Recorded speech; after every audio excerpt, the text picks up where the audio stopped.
Man, there's just something about a great hot dog. And at least for me, the best thing about the hot dog is the hot dog chili that goes on top of it. It's an absolutely perfect condiment to go on there, you know, along with the other stuff that you like to use. And I'll load mine down. I mean, I got mustard, I got the mayonnaise, I got the ketchup, onions, sauerkraut. There's not much I don't put on mine. That's why I don't need a bun with it. I'm gonna load it down with everything. But the best thing to load it down with is a good hot dog chili. And I think this is a good one. Let me show it to you right after this.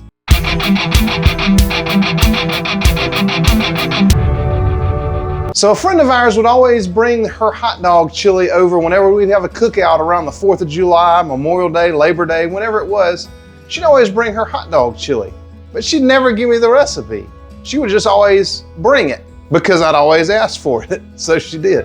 But she would never give me the recipe. Well, I know there's a lot of sugar in it, so I decided I wanted to try to make it on my own. And it still ain't as good as hers, and maybe one day she'll give me the recipe so I can ketoize it. But until then, I think this is a pretty good version of it that I've put together. And it's not just for hot dogs. You can throw it on burgers. You can just eat it plain if you want to, really. But it's one of my favorite keto condiments because it goes great on all kind of stuff. And the good thing is you can bring this chili to your non-keto folks' cookouts and nobody's gonna know the difference. It's probably a good way to get people interested in keto if you think it would do them some good. Because there's a lot of people that just don't know. Well, anyway, before you can do that, I gotta show you how to make it. So let's get in the kitchen and I'll show you what you need to put together some hot dog chili. So the first thing you're gonna need for this hot dog chili is a pound of ground beef. And you know I love this 85-15 from Aldi. If you don't have an Aldi near you, you're better off just moving to the closest town that does. The next thing you're gonna need is some of this beef better than bouillon. Now you may not have this in your cabinet, but I believe it's essential to make this hot dog chili the best it can possibly be. The next thing you're gonna need is an onion, and I love the Vidalia or sweet onion. Whichever you have, but you can use yellow or white, just whatever you got available to you. Then you're gonna need some mustard, just regular traditional. Don't get any of that fancy Grey Poupon or Dijon, just old regular mustard. The next thing you'll need is some Worcestershire sauce. Now hopefully you have some of this in your fridge. And some people don't like this, but hey, if you don't like it, you can leave it out. It's just not gonna taste as good. It gives it a great flavor and backbone. It pairs well with that better than bouillon, just for the backbone of this chili. Next thing you'll need is some ketchup. And I use the ketchup that I make, and if you haven't seen that video, I'll put a link to it up above and in the description to show you how to make that. You'll need some chili powder. This is regular chili powder, not the dark chili powder that I use in some recipes that's much milder. You need the regular old chili powder. The next thing you'll need is some garlic powder. And I love this one from Vidalia. It's super cheap. We go through this like it's going out of style. And onion powder. Same thing. I use a ton of this stuff. This one I get at Walmart. It's great with a lot of stuff that I cook. You're gonna need some smoked paprika. Again, I get this at Walmart. If you go through spices like I do, get the cheap stuff. And you're gonna need some good old filtered H2O. Oh yeah, you'll see about that in just a minute. The next thing you'll need is some cayenne pepper. Now we're not gonna use much. This is not gonna be a super spicy hot dog chili, because in my opinion, there ain't such a thing, and I don't like to hurt while I'm eating, but you're gonna need a little bit. You're gonna need some salt, of course, Redmond's real salt, or pink Himalayan. Either way, just make sure it's got those minerals still in it. You're gonna need some ground black pepper. Look at that thing shaking like that. It's ready to jump out of that jar. The next thing you're gonna need is some Splenda Magic Baker Brown, or your favorite brown sweetener. Lakanto has a good one too. First thing we're gonna do is just dice our onion up. And I'm using my chopper on the small dice setting. And if you don't have one of these, I'll put a link to it down in the description. But it's really handy if you got a lot of stuff to chop at one time. And what I do is I'll take those pieces like that, put them back on top of the chopper to get that small dice that I really want. Because see how some of those pieces are kind of long like that? Put it in there and you've got a perfect tiny dice every time. And everything is consistent. So I'll put the rest of them in there, go ahead and chop those up, and we'll be ready to move on to the next step. This is what they look like when they're done after they're double chopped like that. Everything's consistent, which is important. in this dish. Now the first thing I'm going to do is just take my pan and I'm going to fill the bottom with some good olive oil. That's the one I get at Sam's, but just use a good olive oil. And then go ahead and dump the onions right in. You don't necessarily have to let it get to temperature because we're going to be cooking them down anyway. We got a lot of ingredients to mix in here. The first thing is the better than bouillon. So I'm going to put that in there and we're going to fry that up along with the onions and just get all of it out. This stuff's sticky, so you may need a spatula or something else to get it out of there, but just put it in there, fry it up, get all those flavors getting real happy in there. Now you know it's getting right when the sizzle's tight, so once you hear it start sizzling just like that, just cook those onions down. You want to get them almost to translucent, although it's kind of hard to tell because that better than bouillon's in there, but just cook them down for a little bit. Just make sure you get them cooked down pretty good. Next we're going to dump in the ground beef, or you can dump the whole pack in if you want to and fish out the plastic like I did. And now I'm going to take a wooden spoon and just start chopping this meat up. And we're going to do this pretty consistently throughout this process because by the time it gets done cooking, it's going to be to really small pieces of the meat. Now after all that's looking pretty good and you've chopped that up enough, you're going to go ahead and add your water in. And then once that water is boiling, we're going to bring it down to a simmer, and that's where it's going to stay and hang out for a little bit.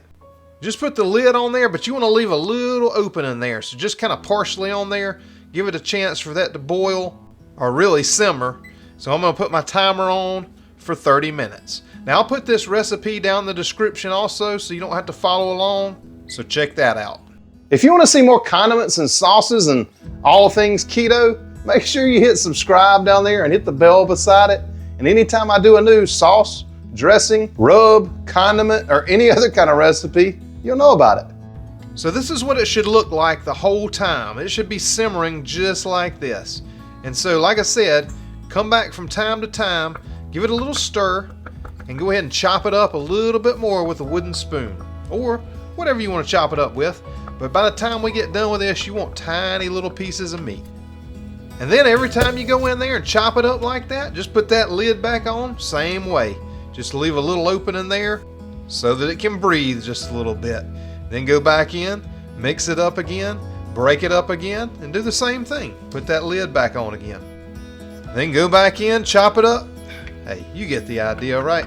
Now make sure you go down to the description to read this recipe because this is where I messed up.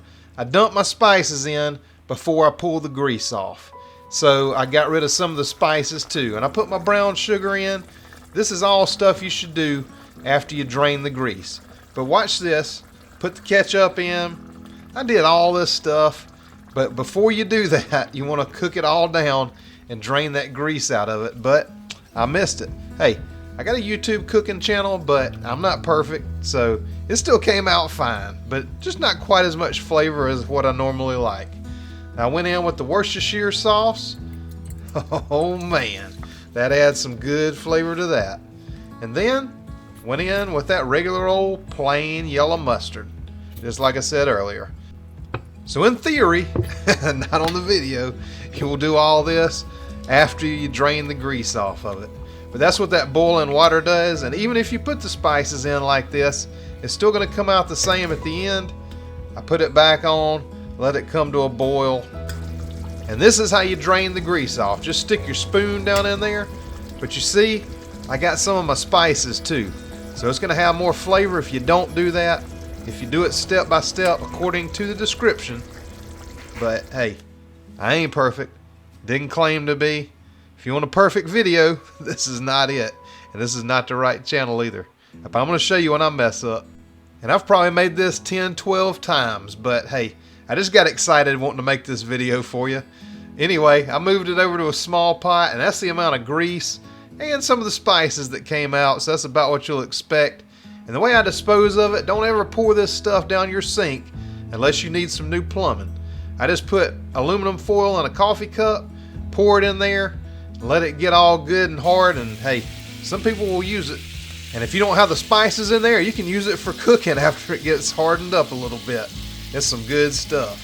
Now we got some of these all beef hot dogs cooking. We got this beautiful chili.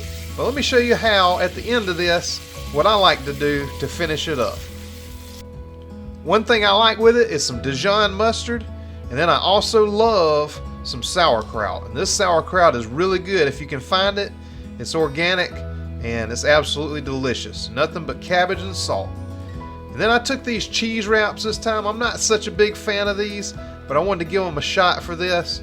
They are 1 gram of carbs, but the way I stuff my dogs, I'd recommend something a little thicker, like a tortilla, like we do for the foldovers. But then we'll just take these hot dogs after we've cooked them to the way we like them, and I'm gonna put them either on that tortilla or that cheese wrap with a little bit of my ketchup first. Oh man, this is looking pretty good already. But we're missing some onions, and I just took some of those that I had chopped up before and put those on there. I like to leave them and not have them diced. And now, the star of the show. Oh man, look at that. That's good stuff, I guarantee you. And then I just top it with a little bit of that Dijon mustard. Throw some of that sauerkraut on there. Man, it don't get much better than that. We just fold it over like that. If it's a tortilla, you fold it over too. Or you can just chop them up like that. Throw some onions right on top. You don't even need that fold over. You don't need that cheese wrap. You can just do it right on the plate. And I probably do this more times than I do the foldovers. Throw some of that beautiful chili on there. Ooh wee! I'm telling you right now, this is the good stuff. Look how good that looks. And put whatever toppings you like on this. And if I forgot anything, let me know what you like on your hot dog. Now make sure you leave me a comment down there when you make this and let me know if you like it, if you don't like it, whatever. And thanks for sharing my videos. I'm gonna put a couple other videos over here I think you'll like. Check them out and let me know. Thank you so much for watching, and I'll see you on the next video.